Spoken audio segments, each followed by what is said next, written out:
William Corbet, born the son of a Protestant farmer schoolmaster in Ballythomas, County Cork in 1779, was a contemporary of Miles Byrne, whose career as an exiled Irish revolutionary he closely resembled. Strong in mathematics, Corbet was expelled from Trinity College, Dublin in 1798, along with several others, including Thomas Emmet, for his heavy involvement in the United Irishmen. Turning up in France, Corbet was given the provisional rank of captain in the French army, and he was part of the United Irishmen expedition that sailed to Ireland with arms and ammunition for General Jean-Joseph Aimable Humbert, who had landed in Killala in August 1798.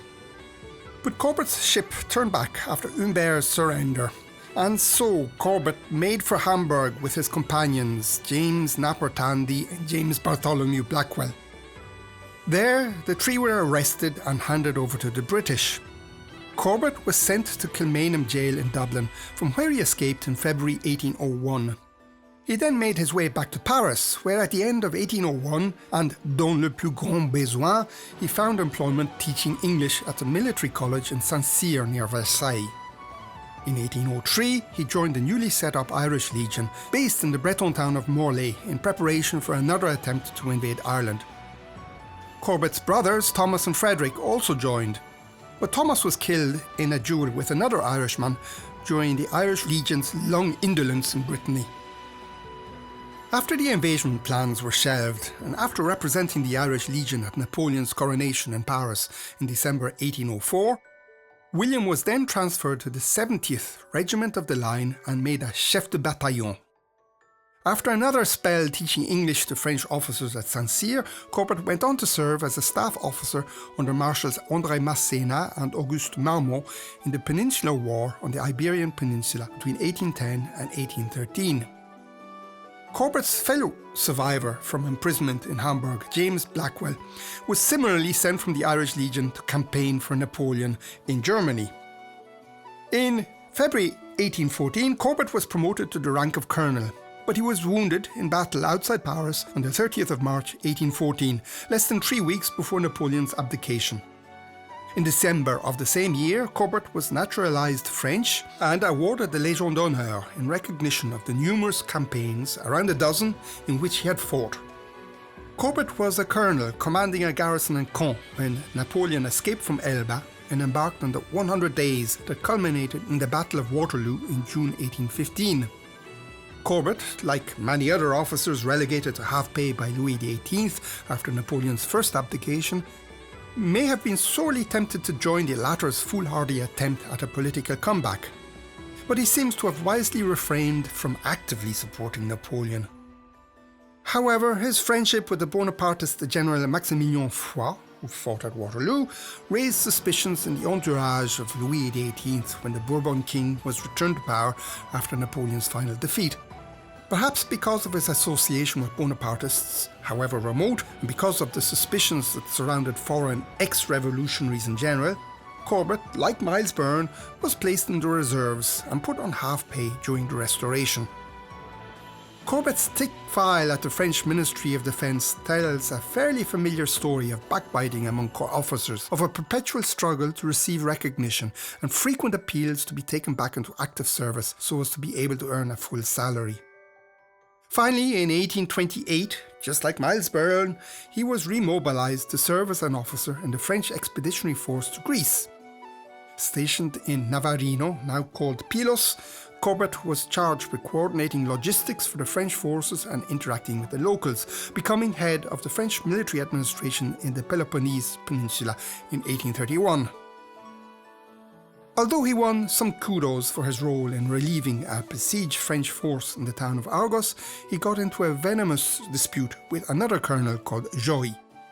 Nevertheless, his promotion to Maréchal de Camp, Brigadier General, finally came true, and Corbet remained in Greece until the end of the French expedition in August 1833.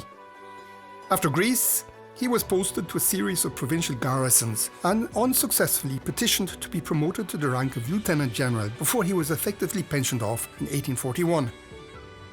His correspondence suggests he moved often from one address to another in the French capital before his death at 11 Rue des Ursulines in Saint-Denis on the 12th of August 1842. William Corbet was buried in Montmartre cemetery. Like inseparable twins, Miles Byrne was buried in the same cemetery a number of years later.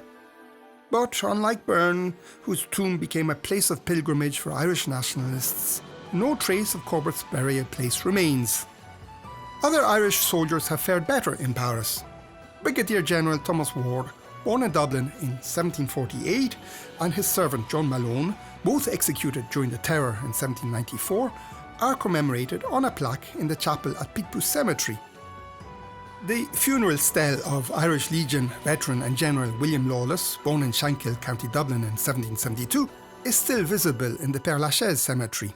James Bartholomew Backwell was also buried at Père Lachaise, but unfortunately any trace of his tomb disappeared in 1992.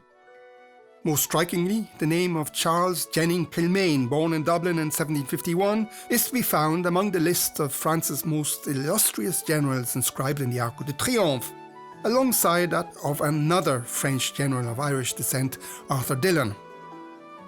Frederick Corbet, born in Cork in 1794, had an even longer career in the French army than his brother William.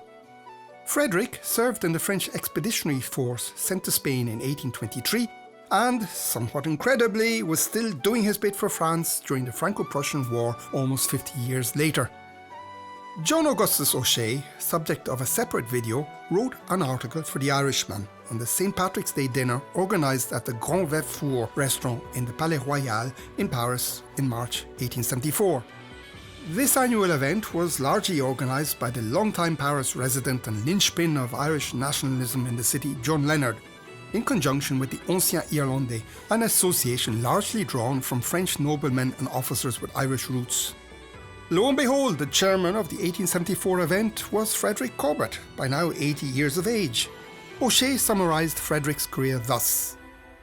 Born in Ireland, he went to France at an early age, following his brother, afterwards the General Corbet. He was educated in the Irish College, then a lay institution, with Mr. O'Shea, afterwards his comrade in arms, and now colonel. Mr. Corbet first achieved distinction under Napoleon the Great.